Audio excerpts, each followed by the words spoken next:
So you've made it through your marathon training block, mostly intact, and everything's going pretty well. Don't worry, there's still time left to sabotage your race. In this video, I'm going to show you 10 ways that you can sabotage your marathon performance in the last 3 weeks. Number 1, the panic-induced mileage spike. 3 weeks before the race is the perfect time to realize you haven't run enough miles. Did your training plan say to taper? Ignore that completely. Instead, double your weekly mileage immediately. Nothing prepares your body for 26.2 miles like sudden unexpected stress and overwhelming fatigue. You get bonus points if you can squeeze in back-to-back long runs on the weekend. Preferably your longest distances ever. Remember, fresh legs are for the weak. Number 2, the Instagram diet revolution. Sure, you've been fueling properly for months, but have you seen that influencer's amazing 3-week grapefruit reset diet? They have abs and they look awesome.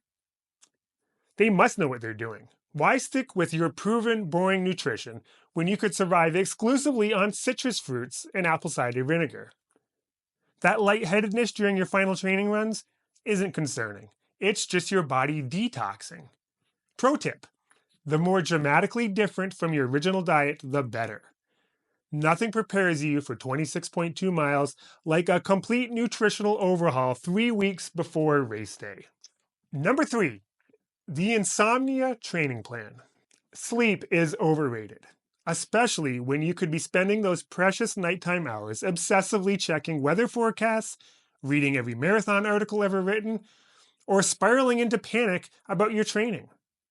I would aim for no more than 4 hours of sleep per night. This way, your body will be properly exhausted and acclimated before you even reach the starting line. Remember, champions are made when no one is watching, because they're all asleep. Number 4, the 11th hour plyometrics plan. Why stick to the training that got you this far? 3 weeks before your marathon is the perfect time to discover plyometrics. Never done a jumping lunge before? Now's your chance. Focus especially on deep lunges. The deeper the better. Your previously untrained muscle fibers will thank you with exciting new forms of soreness. Walking downstairs might become impossible, but that's just your body telling you it's growing stronger, right? Remember, if your quads aren't screaming 2 weeks before the race, are you even training hard? Number 5, the last-minute race schedule additions. Why save your energy for marathon day when you could test your fitness at a half marathon 2 weeks before? Better yet, why not throw in a tough 10K the weekend before? Nothing preps you for your marathon like racing yourself into complete exhaustion. Remember, recovery is just a suggestion, not a requirement. Your body definitely won't hold a grudge. Number 6, the carb deprivation challenge. All your marathon friends are talking about carb loading, but you're not everyone. Be revolutionary and carb unload instead. 3 weeks before your marathon is the perfect time to try a radical new low-carb diet. Who needs glycogen stores anyway? Running on empty is the new running on full. Your muscles will thank you, eventually, maybe in your next lifetime. Number 7, the injury ignorance plan. Is that a new pain in your knee? A strange twinge in your foot? The solution is simple. Completely ignore it.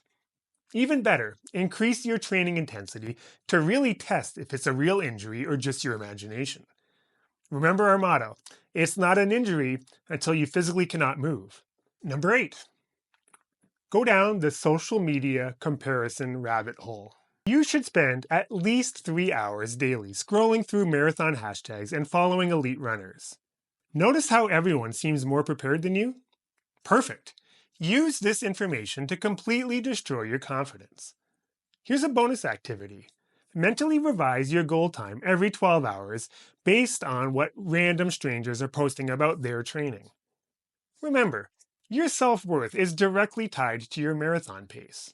Number 9, weather forecast obsession.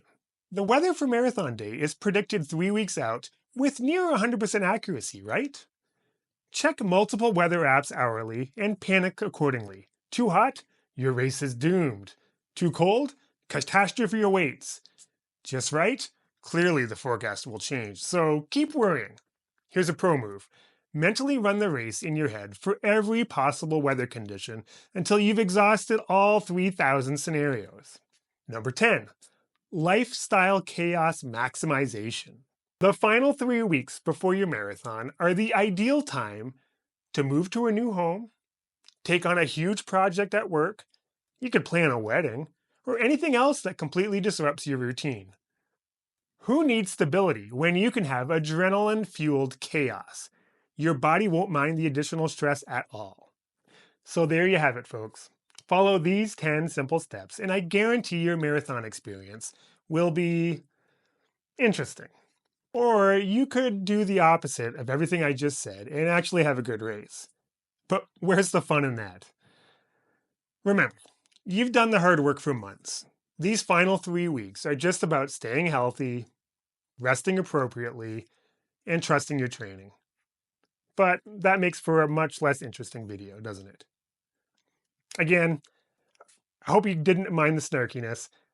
Again, I typically do this video as a reminder to myself. I would say out of this list of 10 items, I can be guilty of at least 8 of them. So more than anything, it's a reminder for me to not sort of fall into these traps. So hopefully it's helpful for others out there as well. Now, maybe you weren't able to sabotage your race in the last 3 weeks. Don't worry, there's still time. In the next video, I'm going to show you how to totally sabotage all your training in the last 24 hours. Check that one out.